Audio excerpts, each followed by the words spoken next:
Hi, my name's Steven. Hi, I'm April. This is the 3 Pi Squared ABYay Business Leaders podcast, where we discuss topics on how to create and grow an ethical and sustainable ABYay practice.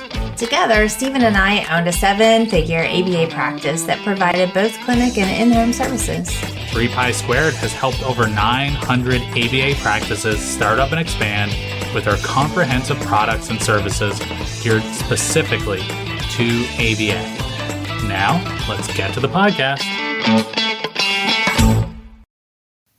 Hello, everyone. Welcome to ABYay Business Leaders Podcast, brought to you by 3 Pi Squared. I'm April. I'm Steven. And today with us, we have Maria Zito and Caitlyn Finley. Welcome. Yeah. Both of these ladies are joining us from ABYay, I was joking with Steven yesterday. I said, I think like ABYay has like their own little series within our podcast these days because we've talked to many of your group multiple times. It's been really great. Thank you so much for sharing your journeys. And I was talking to someone the other day in Pennsylvania, and she said, yeah, we're in Pennsylvania. Nobody understands Pennsylvania. And I said, actually, we have quite a group within our followers, our customer base, whatever you want to call it, that are in Pennsylvania. So if you are in Pennsylvania and you feel alone, feel free to reach out because we definitely have networks throughout Pennsylvania to help you. But today we're going to talk about how structure and support can lead to staff retention and quality clinical programming. I know that within your leadership team, you guys have a lot of different levels built in for support for your staff. And we've discussed that, on previous podcasts. And, but today we're really focusing in on how that support helps with retention and quality of services, because that's our ultimate goal, is to provide quality for those learners that we're supporting and their families.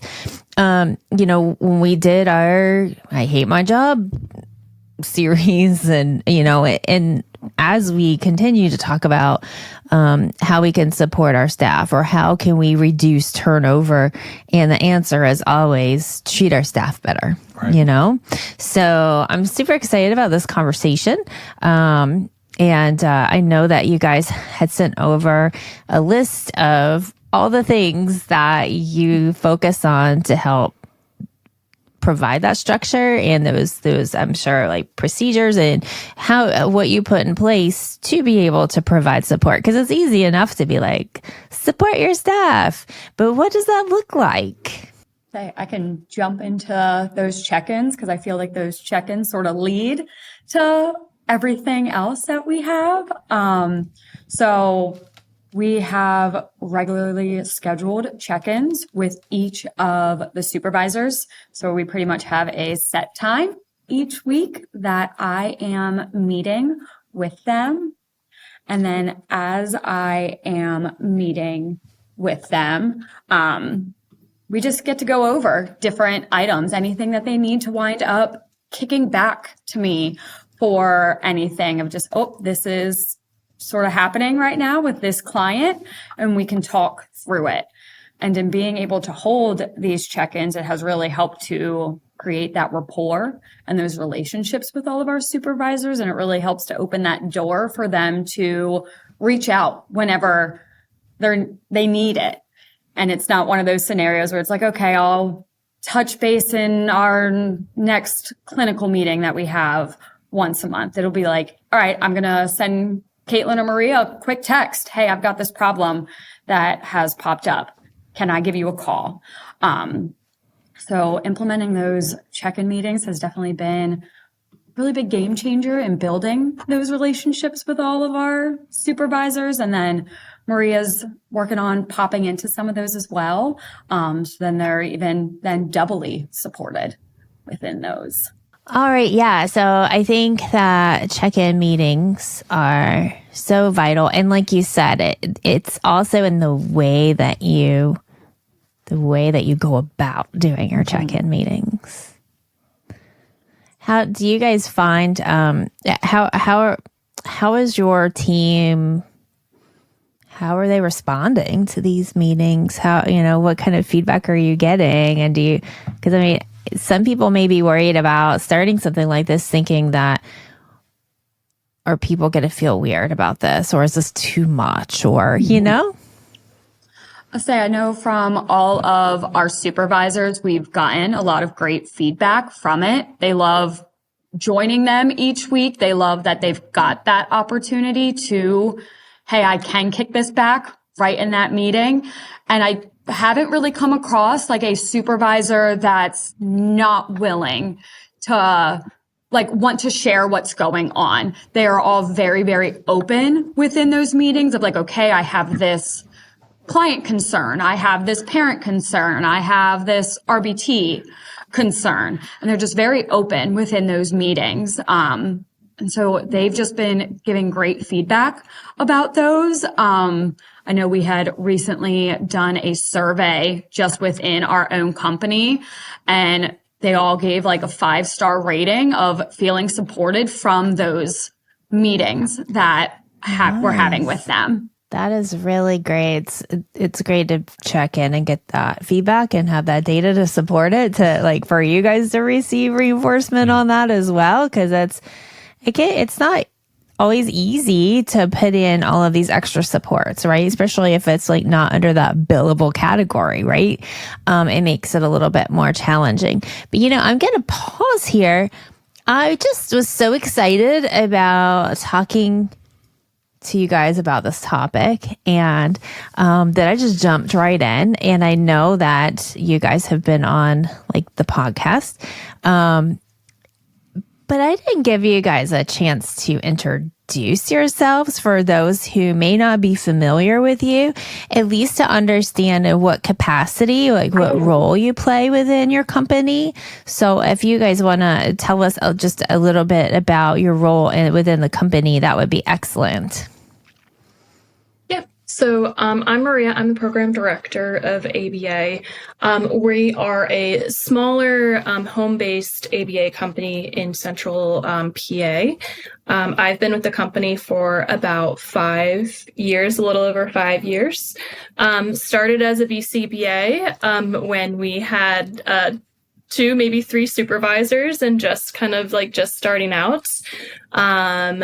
Grew as a supervisor, stepped into a clinical director role, and now I'm the program director. And I've been a BCBA for about 8 years.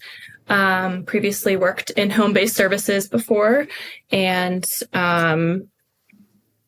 just here enjoying the job. So nice. Thank you for that. How about you, Caitlyn? I am Caitlyn. I have been with the company. I just hit my 4-year mark about 2 weeks ago. Same as Maria, started out as one of our BCBAs and then moved up into that clinical director role. And I'm about to head into my 8th year of being a BCBA. And then pretty much a lot of my background is in these home community kind of settings. Started off in more of a clinic kind of setting and then transferred over to that working in those homes and communities. Great. Thank you guys for introducing yourselves. I think that just makes people understand your capacity within the company and how you can relate. Because a lot of times we do, cater to, but our audience is owners, but we also include other business leaders within that. And so I think it's important to see that, part of having that leadership team, can help to support and to make these things successful. So let's go back to check-ins. Let's get back to check-ins. Did you have any questions, Stephen, about that? Yeah, I'm just curious, how long do they typically last? So they're about a half hour long. Sometimes they wind up rolling over if there's something bigger going on, but I typically have them scheduled for about that half hour time. I've also sort of created a list of questions to help guide the conversation, to also try to keep it within that half hour time frame, because I didn't want to wind up going over those 30 minutes because they need to get out and see those clients. I didn't want to have this be something that was taking time away from what they're job really is getting out there and supervising their RBTs and making those changes for their clients. So I just wanted it to be this quick little check-in so that it didn't wind up impacting their weekly schedules. And you do that weekly? Yep. Cool. And like, is this something that you realized right at the start, we need to do this weekly? Or was that something like, oh, okay, we tried this once a month, it's not quite enough, we need to do this weekly? Like, how did you come to that decision to do it weekly? So it sort of started out as like just meeting with like one or two supervisors. They were having some like larger things going on. So I was like, hey, let's just keep checking in. And then I was noticing like, oh, hey, this is going very well for them. Let me do this across the board for all of our supervisors. And then we've just found that with that weekly cadence for pretty much all of our supervisors, we do have some that have like been a BCBA for longer, and we might not do those on a weekly basis. But with all of our other ones, like we found that weekly basis always helps us like stay on top of things. So we can wind up discussing something within our admin meeting that we have. And I'm like, oh, well, hey, I've got my next check-in with them next week. I can touch base with them. So it helps us just really stay on top of things. So that way we don't have to put out larger fires down the road.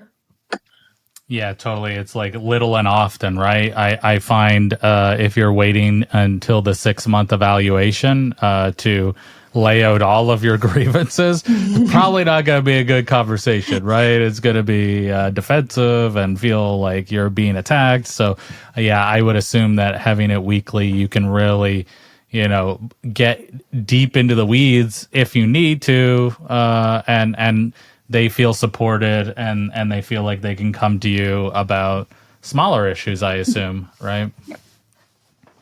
And then just if you don't mind sharing, like what are the general questions you ask? I assume at times, depending on the person, it may kind of veer off, kind of go off on a tangent. How do you kind of steer that back in, right? Like, yeah. So yeah, I typically wind up starting them with just overall check-in. How are they feeling about things? How are things going?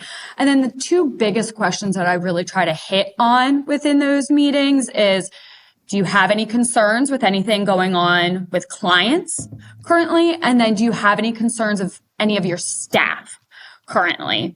Just because those are those two biggest areas that we wind up seeing those concerns in. And then, yep, they absolutely do go off on tangents sometimes, just bound to happen. So I just really try to stick to that. Just like, all right, okay, I know that this is sort of going off over here. Like, let's try to bring this back so that way we can hit on those two key points. And it's not, we haven't come up to the end of that half-hour time. And I know that there's another area of concern that we haven't been able to address yet. Right. Yeah, this podcast one big tangent. So, how like what I assume, right? Like that these constructive conversations, there's going to be some tasks that come out of them. So, how do you handle those? Like, how do you keep track of them? How does that work? Who takes ownership? What if somebody that is not in that conversation needs to do something? How do you like logistically handle those? So typically if say I ask a supervisor, hey, I need you to have this conversation with this person once we leave here, I typically will either send like a follow-up email, or just like give them a little quick text reminder of just like, hey, please remember to have that conversation with that staff when you're going out next. We also have a majority of our supervisors are sending their schedules to me. So like if I know that they're going to be heading out to that client on Thursday, I can like provide them that very specific reminder of like, hey, when you go out on Thursday, do this. And then I just keep track of any of those tasks on the back end. And within my next check-in meeting, I wind up following up on it. It's like recently we had a scenario where I wanted one of our supervisors to go in and do an assessment on a kiddo. So then next check-in meeting that I had, I was like, hey, did you do that the last time that you went out? And I was like, can I see it? So that way I can now help guide you in some modifications that you might need to make for his programming. That's cool. I mean, like it's both ways, right? You're there to support, but also to hold account, right? And especially if they're bringing it up, I assume in these conversations, maybe they don't feel super comfortable talking to the parent or talking to the staff, and so kind of giving them that nudge may be helpful. I feel like within our staff, when we had our company, we talk about techs feeling isolated and not supported, and especially really focusing on in-home here when I'm saying this, but also supervisors, right? And it can be difficult to keep up with the routine, like updating of programs and making sure that you're providing those targets and the stimuli and the, just kind of some of them, honestly, could be mundane, just parts of the job. And sometimes those just little things can hold back the progress of a learner more than we realize. And so I know that we would have, from time to time, techs would come in and say, I don't know where to go next with my program. And this was like in the beginning years of our company. And they would come in and say, I don't know what to do next. I don't know where to go next with my program. And I'm thinking, okay, well, have you talked to your BCBA about this? And they're like, yeah. And they keep saying next time or next week, but I'm still not receiving it. Or even those texts that didn't, then I figured, okay, for these texts who are speaking up and coming to me, there must be techs who aren't speaking up and coming to me, or maybe don't even realize that this is a thing that, because some of those techs that did come had previous experience and had worked with some of our, experienced BCBAs who kept things running pretty quickly and on a tight schedule. And so, it's not to say that, and like it makes, that a BCBA is a bad BCBA if they're not able to keep up with that. It's just a lot to manage, and it's a lot of the pieces of it, and being able to offer them that support and just check-ins and just reminders and, to keep things moving, all just lead for happier staff, quality services, all of those things. So I think that's important. So you're not just checking in on, are you happy here at your job? Are you feeling good? That's part of it too, but also some of those very specific logistics, but in a personal way, so it doesn't feel like just they're getting a stream of reminders and nagging, right? It seems like it's more like in a supportive tone. Yeah, and I think that comes off better face-to-face too, versus getting email after email, or, emails can be really impersonal sometimes. So I think having that face-to-face to build those relationships and have both sides of those check-in meetings has been super helpful. April and I are so honored to have Margin Keepers sponsor this podcast. Running an ABYay business comes with its share of challenges. Managing clients, staff, insurance, the list goes on. One thing you shouldn't add to your stress, bookkeeping. That's where Margin Keepers comes in. They're specialists in ABYay businesses, which means they understand exactly what we need.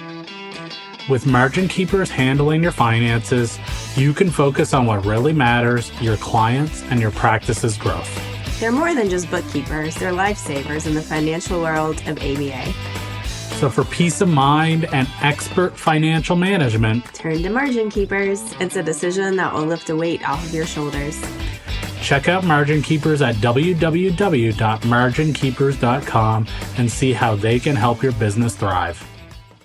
And I love that you said that about building relationships, because that's where I feel like we should go next. And I think that's some of the things you guys wanted to talk about too.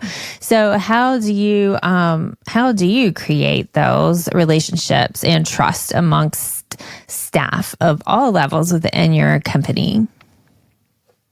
I'll say just really there's a lot of those relationships have been formed from those check-in meetings. And then on top of those check-in meetings, we also have 2 meetings a month for our supervisors where they can also all get to come together and then be able to form relationships amongst themselves. So it's not just me with each specific supervisor. We try to create the whole team of supervisors and allow them to like be able to really interact with each other and get feedback from each other so that they aren't feeling sort of just out there and alone. Like you were saying earlier, that sometimes that can happen with technicians and supervisors. We want to be able to create that for them where they're not feeling alone. They know that they can go to each other. Like we had a supervisor reach out via email this morning. Hey guys, I'm not really sure about a sleep intervention. So they reached out to all of the supervisors to get any kind of feedback because we all understand that we all have different backgrounds. We might have knowledge on something that one of the other supervisors may not. And so we have created that ability for them to go to each other as well, and not just myself and Maria. Yeah, I think that's really important to build that community within your company. And as you grow, you have more and more opportunity for that. And that's something that we talk about for really small companies where maybe there's only one BCBA or two BCBAs, reaching out to, other BCBAs. Hopefully the idea would be other BCBAs in your community, right? Not seeing each other as competitors, but seeing each other as ways of collaborating and helping each other. But when you are able to have it within your own, like in your own family, in your own community, in your own, building, that's even better, because we know when you get your certificate, right? You go to school, you get your hours, you get your certificate. It doesn't mean that you're going to know how to program for every single kid out there, right? It's just a start, it's a starting point. And so we all have different strengths and weaknesses and backgrounds. And so it's really great to be able to collaborate and be able to have a safe environment where people feel like they can ask questions. There is definitely a perfectionism, I don't know what to call it, issue. I don't know if that's the correct way of saying it, but within our field, and not just our field, a lot of professionals, right? Like we feel like we have to have all the answers, and we feel like that pressure to not be able to say, I don't know, let me check in on that, right? Or let's all talk about let's problem solve this together. And so creating that environment where your staff can be more vulnerable and can ask questions and can discuss these things, that's really cool to see. Yeah. And I think I was reviewing some numbers and stuff recently. And so we're a small company. We have 9 total supervisors, whether they're BCBAs, mid-level supervisors, have their Pennsylvania behavior specialist license. And 7 out of our 9 supervisors have actually started with us as RBTs and gone through their student program with us and have either directly worked with Caitlyn, myself, or our owner, Chris, as BCBA supervisors. So I think that is a huge factor we have known a lot of our supervisors for years. Yeah. And we have years of relationships of just those small incremental back and forths that I think really help build that relationship and that trust in providing them feedback, and when we give them feedback, that they're able to trust that, and then also come back to us and ask questions and feel vulnerable, and be vulnerable about maybe some areas that they're struggling in, or that we can help them with too. So yeah, for sure. Having that time. These kids stop yawning.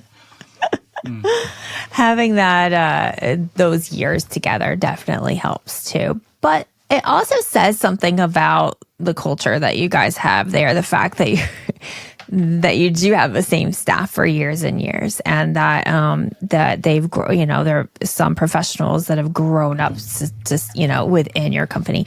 That says a lot right there, right? That because it's not just as easy as, oh, well, just keep your people, and then you can have this environment where you have trustworthiness and you can share and ask questions. But it's like, okay, well, how do you keep your your people that long to be able to get to that point? It all comes in together. So can you guys kind of paint a picture for us of how you provide support in general with your staff? I know Caitlyn kind of hit on it, and we're probably still discovering the formula that, what it is. I think the biggest piece is that, and I know support is a very overarching umbrella word, and there's a lot that goes into that. But I think the easiest way I can explain it is that our staff are people first, and we treat them as people first, and we make sure there's a work-life balance, but we also make sure that support is catered to them.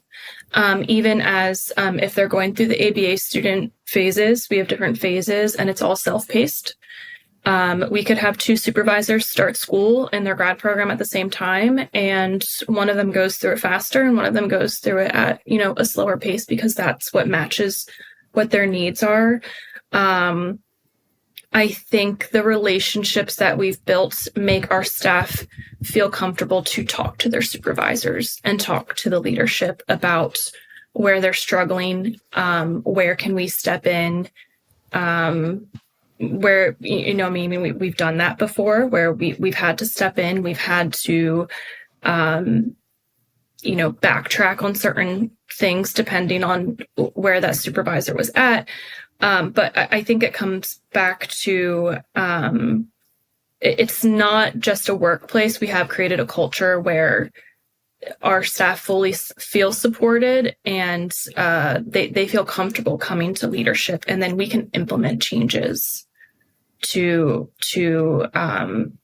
make sure that we're a place where they enjoy their job. Being a BCBA is not easy, and you're not going to enjoy it all the time.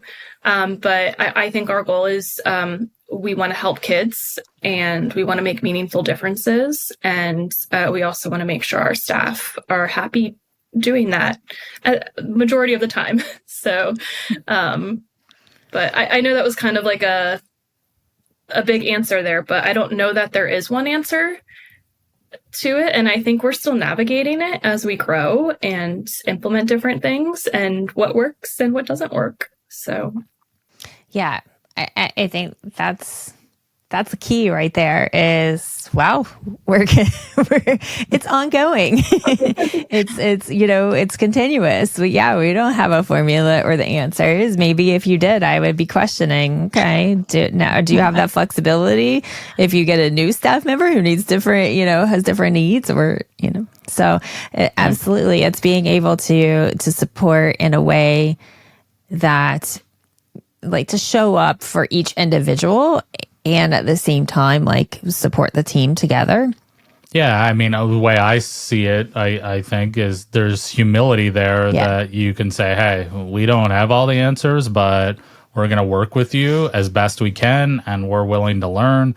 And I think the big thing that you said, it's not just about speaking with people weekly, but it's also when they do have a concern, when you're able to support and remove those barriers or issues, right? Because if they're going in every week and it's the same thing, like you said, right? I talk to my BCBA every week and it never changes, they're going to just stop talking to you, right? Mm-hmm. So it obviously, you have most of your BCBAs, you grew in your organization, they must feel supported because you're willing to take that time and fix those things or help support those things where they're asking for support, right?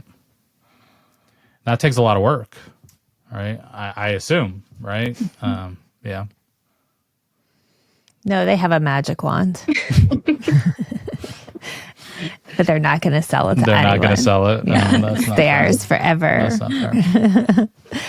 Well, so one of the things that we also talk about a lot is training your staff. Mm-hmm. And I don't think, and it's kind of bold for me to say, but I really don't think that enough agencies, organizations offer the adequate training for their staff. I mean, as a whole, yes, there are some amazing companies out there who are supporting and they're going above and beyond. And then there are some people who, are really trying. The effort is there and I completely see it.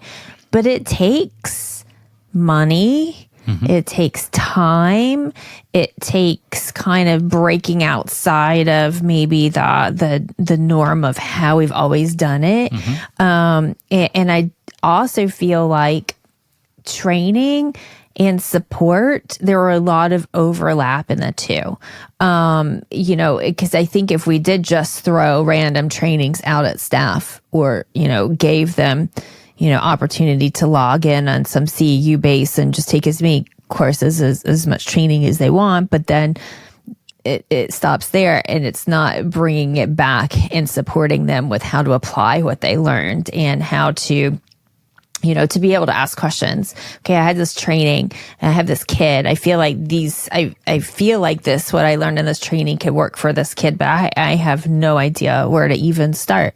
It's kind of like us when we were with, our business coaches and they had us read a book and about some new stuff that we're doing. And we're like, okay, I get what this book's saying. And I get what we're working on right now, but help us to connect the two because I can't figure it out.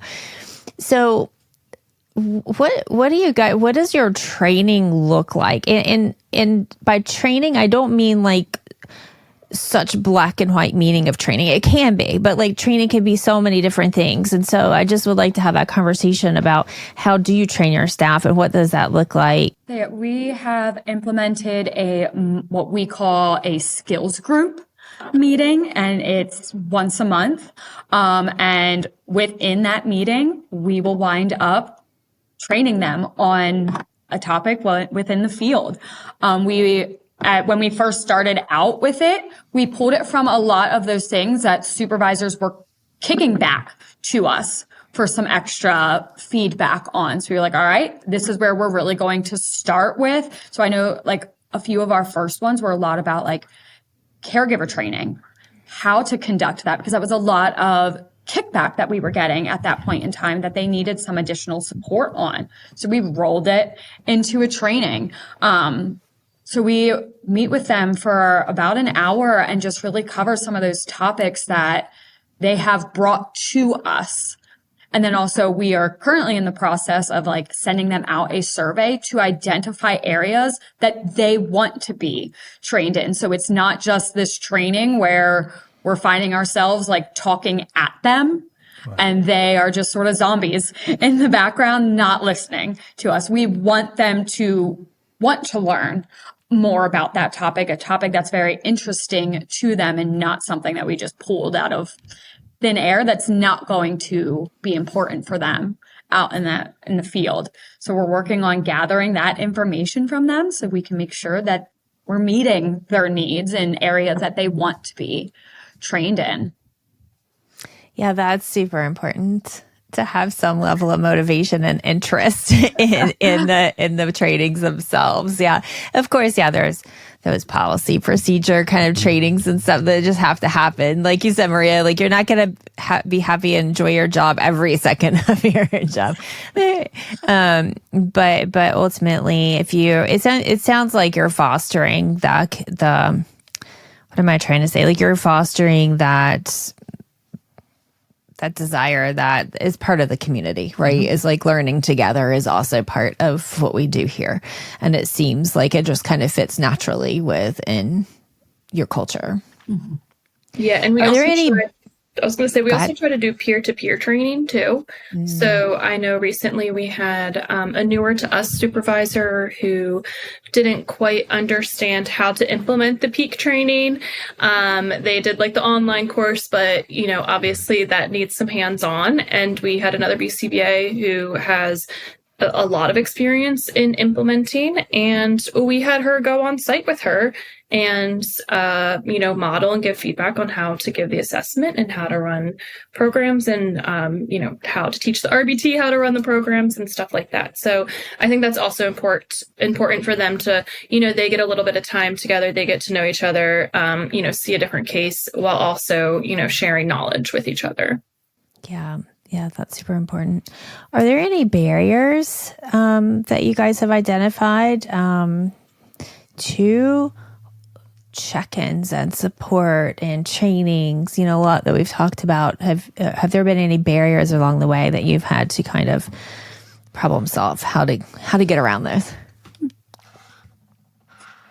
In regards to check-ins, I don't really feel like we've hit any barriers in getting those. I would say scheduling would be only kind of barrier, especially like, oh, this person's on vacation. Oh, hey, we have this training happening on this day. We've got to move them around. I think that's honestly the largest barrier that I've come across within those check-in meetings. Because as long as they're scheduled according to what we have, they're going very smoothly. I think a barrier that we have sort of like recently hit because of that survey that we sent out, seeing how people were supported, was that feedback that they felt that the trainings, they didn't need them. Like it was like a topic that they felt comfortable in, but we also realized that we're not going to be able to please everybody in some of those trainings because they're, like I said earlier, everybody has a different background. So we're going to just naturally have a supervisor that does already have all that knowledge in that training, but the other 8 supervisors might not. So we still have to move forward with that topic. And so that was like one of those things that just recently like came to our attention, that some people just weren't feeling that they were getting anything out of some of the trainings, but that's just sort of what's going to happen with those across time. So we're just gonna keep chugging along, doing those trainings with that understanding that somebody within our supervisory team might already have that knowledge, but we still want to make sure that the rest of them receive that knowledge as well. For anyone listening that said, okay, I'll do these check-in meetings, what are the first steps that you would recommend to, bring this in? I know you mentioned that you started with a couple and you're like, hey, wait a second, this kind of would make sense to do for everybody.